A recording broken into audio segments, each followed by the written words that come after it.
Ang kwentong ito ay hango sa totoong buhay. Karanasan ito ni Magat. Taong 1974. Bugulas, Benguet.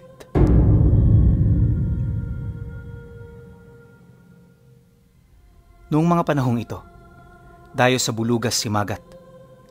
Bale pumunta siya roon para hanapin ang isang manggagamot na pinahulaan niya sa isang manghuhula. Ang manggagamot na ito, sinasabing may kakayahang gumawa ng milagro. Hindi man sigurado sa pag-iral ng individual na pinahulaan niya, pilit siya roong pumunta, alang-alang sa kanyang anak na may malubhang karamdaman. Halos ilang milya ang kanyang binaybay para lamang marating ang nasabing lugar. Yun na rin ang kahuli-hulihang salaping meron siya, kaya kahit dehado, pinangatawanan na lamang niya ito. Sa totoo lang pinuno, dating may kaya sa buhay sila Magat. Ni minsan, hindi nila naranasang makaramdam ng hirap, ngunit nang magkasakit ang kanyang anak, dito na unti-unting nagbago ang kanilang sitwasyon. Lahat ng ari-arian nila, paunti-unti niyang naibenta hanggang sa wala nang matira. Dahan-dahan na rin silang nalubog sa utang, at nung napansin niya ito, masyado nang mahirap para makaahon.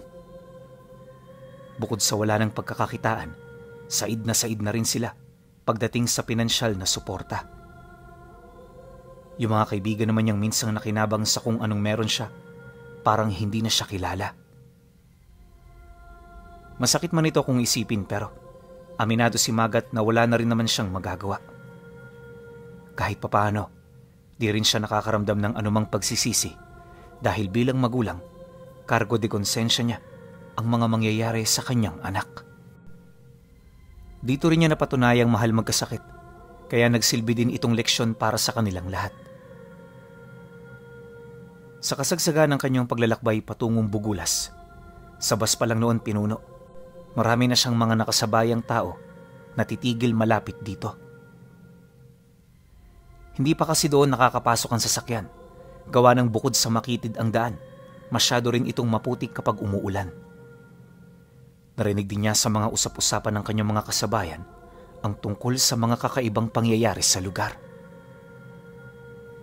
Ayon sa mga ito, pinangingilagan talaga nila ang daang yon patungong Bugulas. Paano ba naman kasi, madalas doong makakita ng mga patay sa gilid lang ng daan. Ang mas nakakabahala pa, ni isa sa mga biktima, hindi na nakilala. Animoy nagmula pa ito sa malayo at napadpad lamang yun doon para itapon. Naniniwala rin silang may nakatira roong mamamatay tao, kaya hanggat maaari hindi sila roon pumupunta.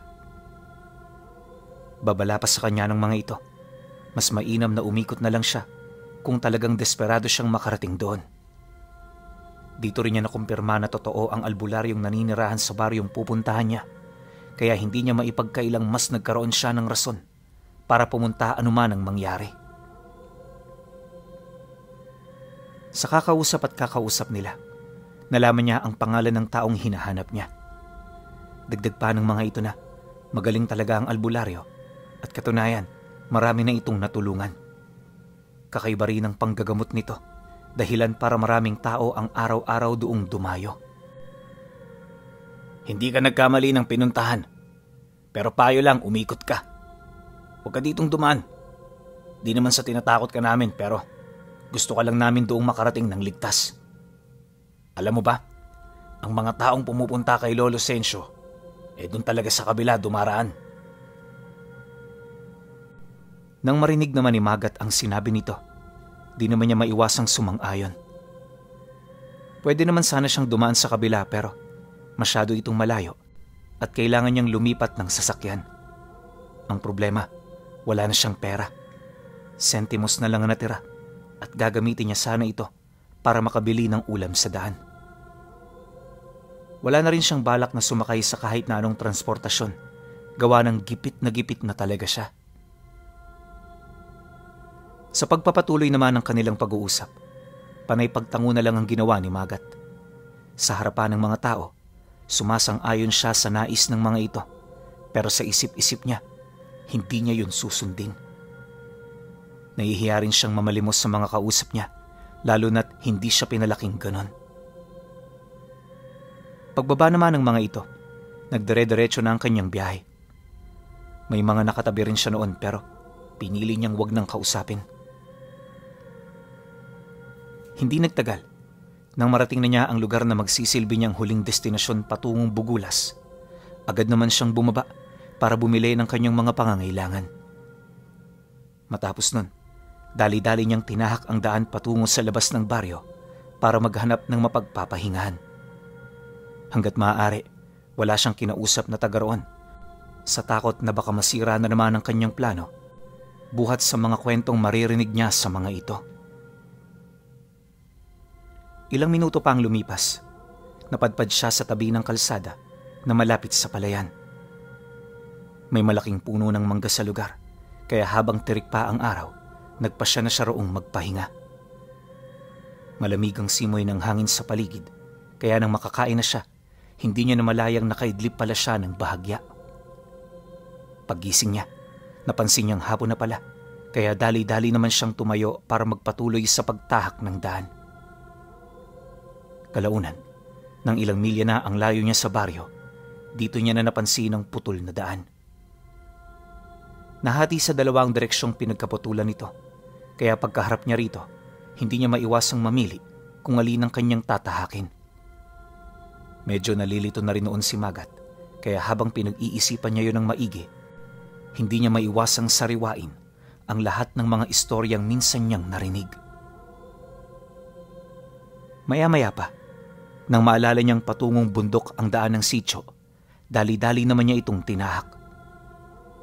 Upang hindi siya malito at bumagal, lahat ng pag-aalangang sumasagi sa isip niya, pilit niyang ipinagsawalang bahala. Inaasahan din niyang magiging maayos ang kanyang lakad, ngunit pagpatak ng 6:00, nang mapadpad siya sa may parte ng paanan ng bundok, dito niya napansin ang kakaibang simoy ng hangin na umiikot sa buong paligid. Katakataka rin ng mga punong naroon dahil sa mga lumot na nakakapit sa mismong katawan ng mga ito. May mga piraso rin siya ng gamit doong nakita kahit alam niyang wala roong nakatira. Dumaan pa ang kalahating oras, muli siyang napatigil nang may marinig siyang alulong ng aso mula sa malayo. Sinabayan din ito ng mga kakaibang huni kasabay ng pagiging maligalig ng mga paniki sa lugar. Habang patagal ng patagal doon ang kanyang pananatili, hindi niya maipagkakailang nakakaramdam na rin siya ng takot sa kanyang katawan. Takot na kahit anong gawin niya, di niya kayang takasan. Gayunpaman sa kabila nito, nagpatuloy siya sa kanyang paglalakad hanggang sa kauna-unahang pagkakataon, nakakita siya ng isang nilalang na animoy sa bangungot niya lang inaasahang masilayan. Paglalarawan dito ni Magat, 8 talampakan ng taas nito, tapos meron itong mahaba at butot balat na pangangatawan. Kahawig din yun ng wangis ng tao pero may kakaiba sa pisikal na anyo nito. Bukod sa meron itong umusling karagdagang braso, mahaba rin at matatalas ang mga daliri nito. Wala ring mata ang nilalang, ngunit meron itong napakalaking bunganga na pinaliligiran ng mga pangil. Likas din doon ang pagiging maliksi, sa puntong nakakagapang ito sa mga puno ng walang kahirap-hirap. Para rin itong isang hayop kung mag-isip dahil wala na itong kayang ibang gawin maliban sa pag-angil at pag-atungal na animoy naninindak. Matapos naman niya yung masilayan mula sa malayo, hindi na siya nagdalawang isip pa na kumaripas ng takbo. Kahit wala pa itong ginagawa, alam niyang sadyang mapanganib ang nilalang para sa kanya. Maya-maya pa, nang masipat naman ang nilalang ang kanyang pagkilos, dito na ito nagmadaling humabol sa kanya. Kagaya ng inaasahan, nagtataglay din ito ng kakaibang bilis at lakas. Lahat ng punong nadaraanan ng nilalang, kusang nabubuwal at nagkakapira-piraso. Habang pilit din siyang lumalayo rito, may mga napapansin na rin siyang kakaibang mga nilalang na aksidente niyang nadaraanan. Hindi niya mawari kung ano ang mga ito pero base sa kanyang mga nasilayan, para itong mga taong matagal nang pumanaw. Di man kapanipaniwala pero yun talaga ang nakikita niya. Ang problema, hindi niya maituon dito ang kanyang atensyon, lalo pat masyado nang matindi ang takot na kasalukuyan niyang nararamdaman. Ilang minuto pa ang lumipas. Pagdating naman niya sa likurang bahagi ng bundok, dito niya nasilayan ng isang matarik na bangin, kalakip ng isang makipot na daan. Sa unang tingin ni Magat, alam niyang imposibleng takbuhin ito, dahilan para hindi niya maiwasang maisip ang nilalang na humahabol sa kanya. Nasisiguro niya kasing kung magbabagal siya sa lugar na yan, hindi malabong maabutan siya at malapa nito. Bagay na labis niyang ikinatakot. Pero sa kabila ng ganoong palaisipan, alam niyang wala siyang pagpipilian. Sa halip na panghinaan, matapang niyang tinahak ang makipot na daan. Bitbit ang pag-asang makakaligtas siya roon ng buhay. Ngunit ilang metro pa lang ang layo mula sa pinanggalingan niya, nakita na niya ang nilalang napapasugod sa kanya.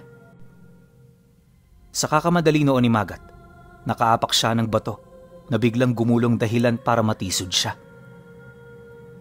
Nang mawalan siya ng balanse, kasama niya itong nahulog sa bangin. Ilang metro rin ang taas nito at sa pinakababa nito, maraming batong nakakalat. Paglapat naman doon ng kanyang katawan, agad siyang nakaramdam ng puwersahang pagkalas ng kanyang wisyo. Hindi naglaon, nandilim na lang ang paningin niya hanggang sa wala na siyang makita. Habang nasa ganun siyang kalagayan, lingid sa kanyang kaalaman, may mga naninirahan palang engkanto sa ilalim ng bangin.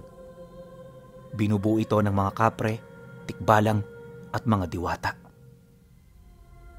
Nang masipat naman siya ng mga nilalang, pinagtulungan siya nitong itago mula sa demonyong humahabol sa kanya.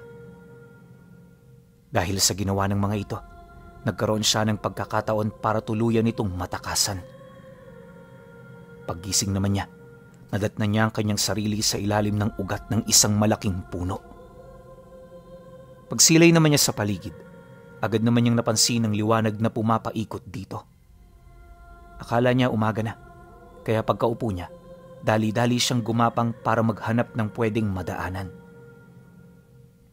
Ang kaso lang, hindi pa man siya nakakalayo, hinarang na siya ng isang lalaking diwata na may maputlang balat. Kasing laki niya lang din ito, pero marami sa parte ng katawan nito ang sadyang kakaiba. Meron din itong pakpak na may kukumpara mo sa mga insekto, kaya nang masipat niya ito, hindi niya maiwasang kabahan at matakot. Maya-maya pa, mahinahong nagsalita ang nilalang ukol sa nais nitong ipaabot sa kanya. Ayon dito, hindi liwanag ng araw na nasa labas ang kanyang nakikita, bagkus liwanag ito na nagmumula sa kanilang mga lampara. Ipinagtapat din itong nakapasok siya sa ibang dimensyon, kaya asahan niyang marami roon ang pwedeng mangyari na hindi niya inaasahan. Dagdag pa nito na, sa lugar na yon hindi sumisikat ang araw sapagkat pawang kadiliman lang doon ang naghahari. Nabanggit din ito na kung sila lang ang masusunod, ayaw nilang dalhin sa ganoong lugar si Magat. Ngunit dahil sa kasalukuyan pa noong ginagamot ang kanyang katawan, kinakailangan nilang ihiwalay pansamantala ang mismong kaluluwa nito. Yun lang kasi ang paraan upang hindi siya makaramdam ng anumang sakit na maaaring magresulta ng mga hindi inaasahang pagsisigaw niya. Huwag kang matakot.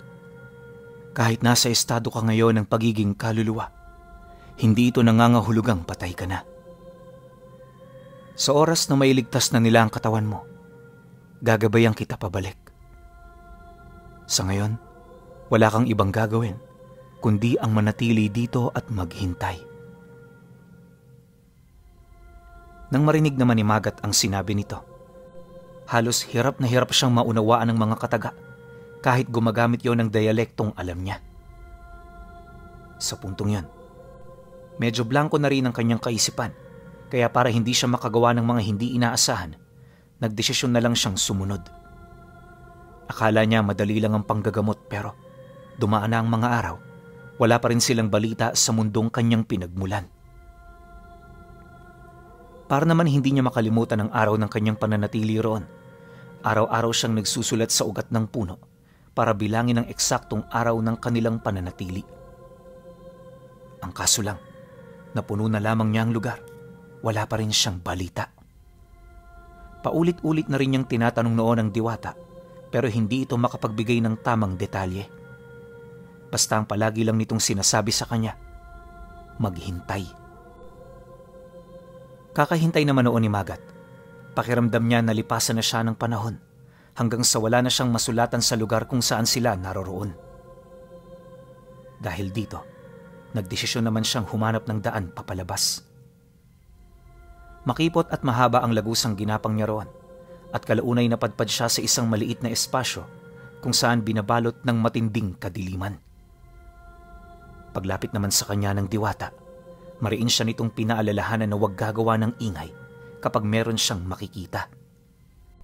Dagdag pa nito na, sa sandaling marinig ng mga tagalabas ang kanyang tinig, hindi na sila roon makakaalis ng buhay. Dahil sa sinabi nito, agad naman siyang sumang-ayon nang walang pagdadalawang isip. Matapos nito, idinungaw na niya sa isang maliit na siwang ang kanyang mga mata. Pagsilay niya, laking gulat na lamang niya nang tumambad sa kanya ang isang malaking bayan na binabalot ng malaking apoy. Lahat ng mga taong naninirahan sa lugar na yon, pawang mga kalansay na at matagal na panahon ng pumanaw. Hindi rin nagsasawa ang mga ito sa kakasigaw na parabang gusto nitong makatakas sa lugar na yon. Sa ibabaw naman ng malaking bayan, may mga nakikita siyang lumilipad na mga malalaking serpenteng may pakpak. Bawat pagdaan nito sa lupa kung saan sila nagtatago, nagpapakawala ito ng isang nakakapangilabot na tunog. Tunog na halos pumatay sa kanyang diwa dahil sa nararamdaman niyang matinding takot. Matapos naman niyang masilayan ng mga pangyayari, dali-dali naman siyang gumapang pabalik kung saan sila nagtatago. Habang binabagtas nila ang daan, ipinangako niya sa diwata na hindi na siya roon aalis pa. Nang marinig naman ito ang kanyang sinabi, abot langit naman ang ipinakita nitong pagpapasalamat. Pagtatapat pa nito na, hindi na rin sila magtatagal sa lugar dahil sa malapit nang gumaling ang katawan niya. Huwag kang mag-alala. Sa mundong iniwan mo, 3 buwan pa lang ang nakakalipas. Pagbalik doon, pwede mo nang ipagpatuloy ang iyong lakad. Pasensya ka na sa abala, subalit kinakailangan namin itong gawin. Pasalamat ka lang dahil natipuhan ng aming hari ang iyong presensya, kaya nagpasya itong tulungan ka. Pero kung sakaling katulad ka lang din ng iba, baka naglalakad na rin sa lugar na nakita mo kanina ang iyong kaluluwa.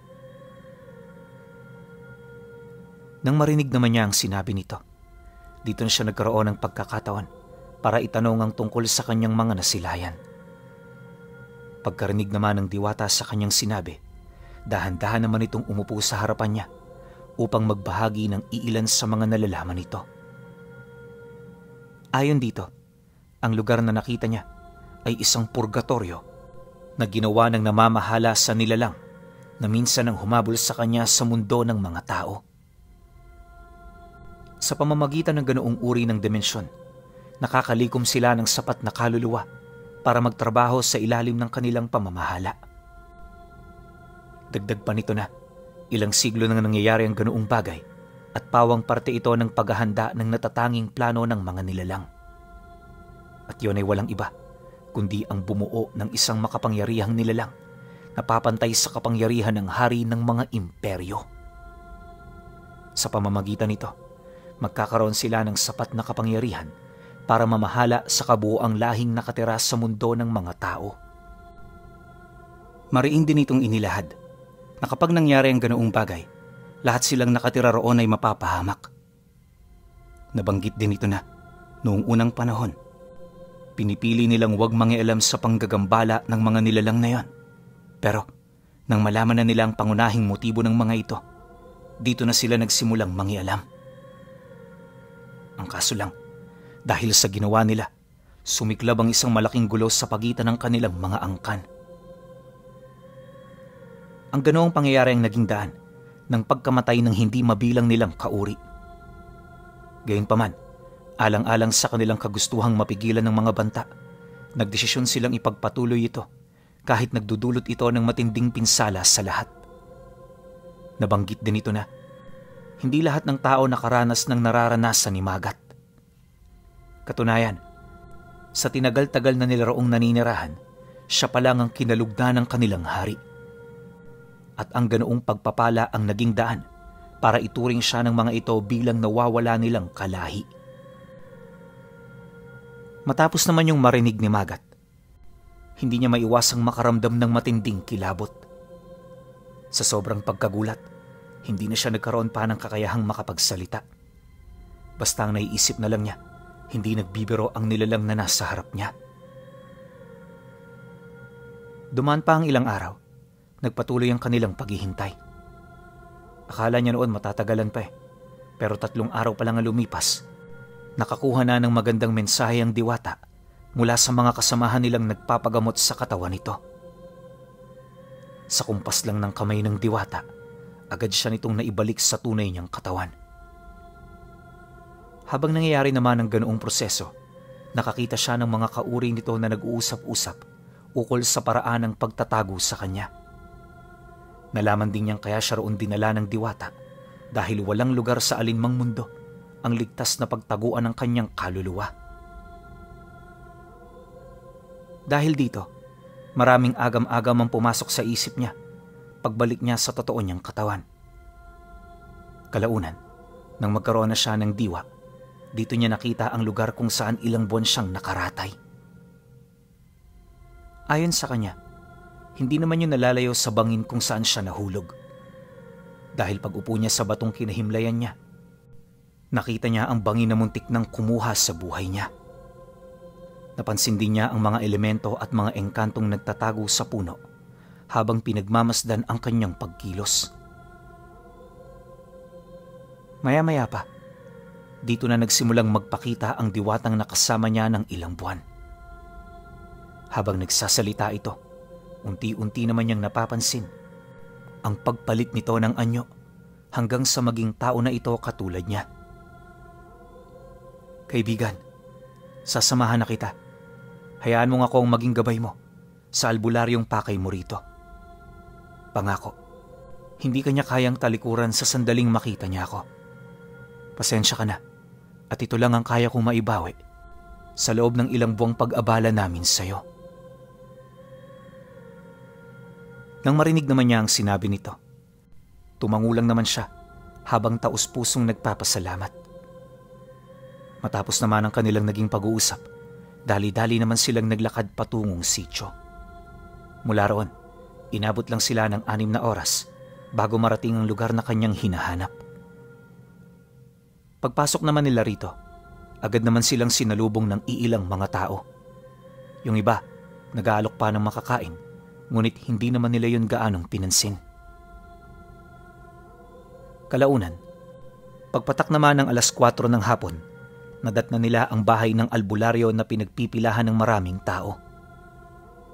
Malayo pa lang din, nakita na nila ito sa labas na abalang-abala sa panggagamot. Pagsilay naman ito sa kanilang dalawa, bigla namang napatayo ang matanda. Pagbitaw niya sa kamay ng kanyang pasyente, agad nitong tinawag ang kanyang disipulo para magpatuloy sa kasalukuyan niyang ginagawa. Huwag kang mag-alala, Konsolasyon, kasing husay ko na ang disipulo kong ito. Maging panatag ka, sapagkat darating ang araw, siya na ang inyong lalapitan. Sige ho, maiwan ko na muna kayo. May mahalaga lang akong bisitang kikitain. Matapos naman itong makapagsalita, agad sila nitong sinalubong, sabay lakad papasok sa loob ng bahay. Pagdating naman nila sa may bandang sala, agad naman sila nitong pinaupo habang inaabisuhan ng kanyang mga katulong na maghanda na ng merienda. Maya-maya pa, mahinahon naman itong nagtanong ukol sa kanilang kailangan. Dagdag pa nito na labis itong nagagalak dahil sa ikalawang pagkakataon, lumapit na naman sa kanya ang mga diwata. Malakas din ang kutob ng matanda, hindi pang karaniwang tao si Magat, dahil sa kanyang kasama. Sa pagpapatuloy naman ng kanilang pag-uusap, nagmamakaawa naman siyang humingi roon ng tulong.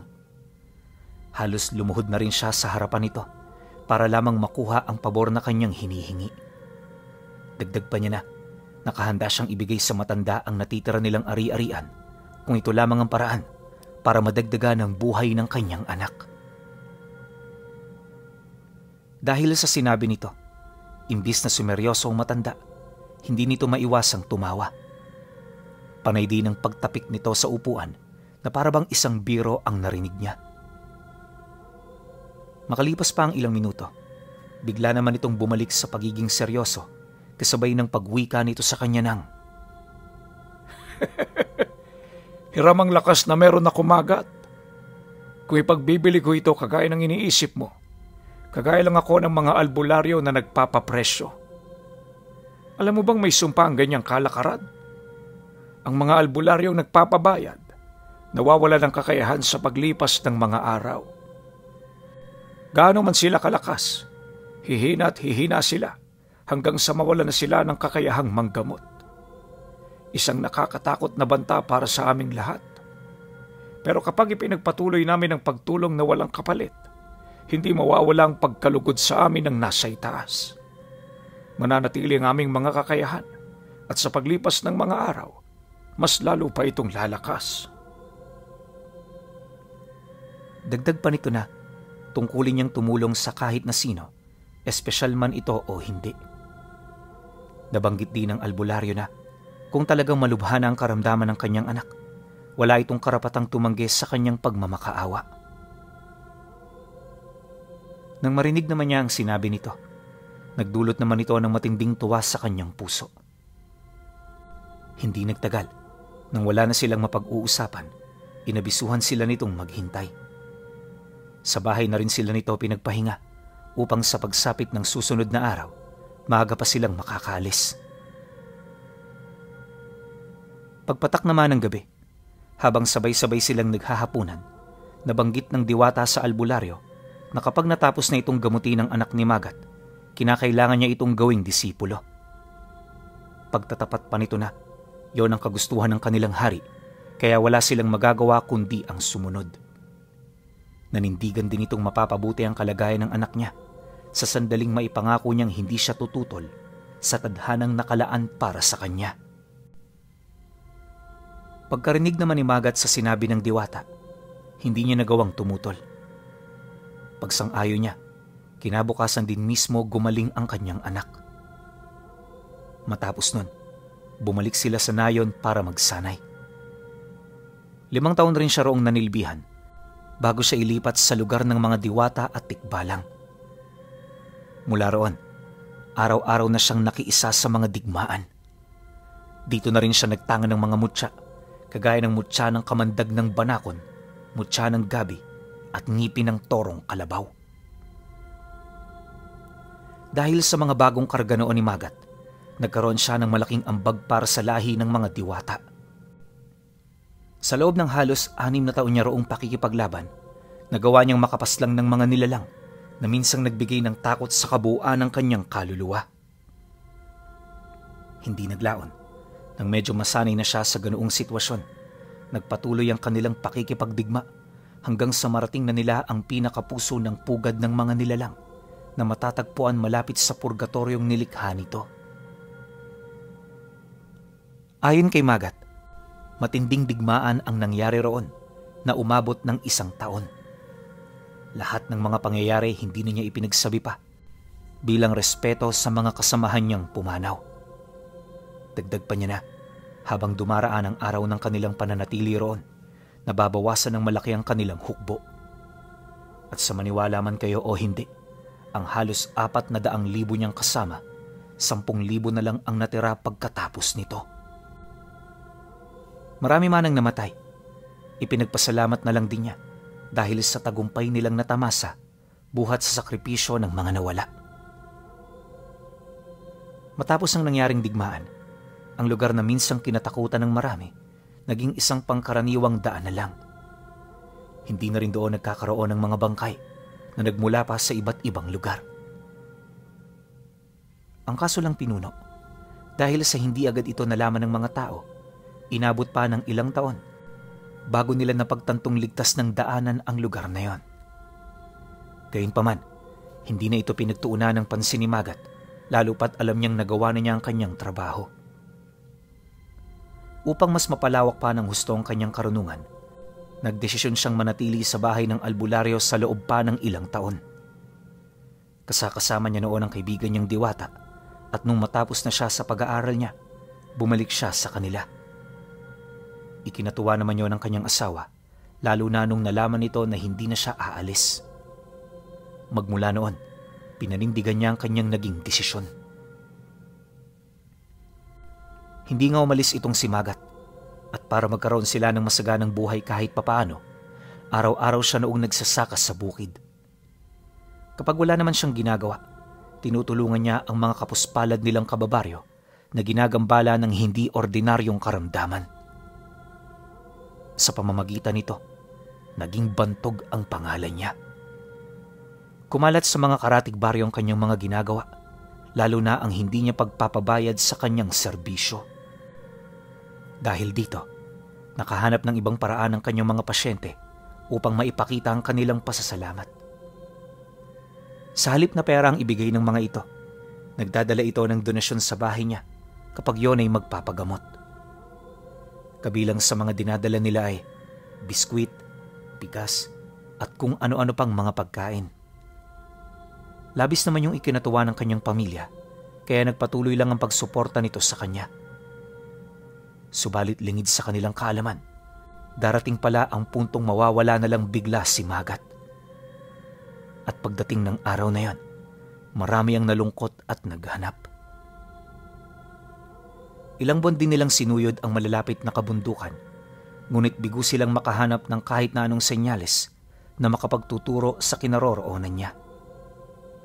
Dahil dito, isa-isa ng pinanghinaan ng loob ang mga taong nagmamahal sa kanya, hanggang sa tuluyan na itong tumigil.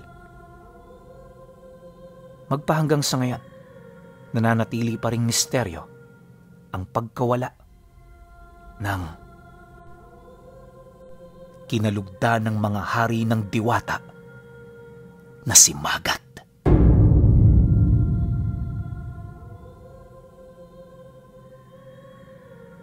Grabe, sobrang ganda ng kwento na to.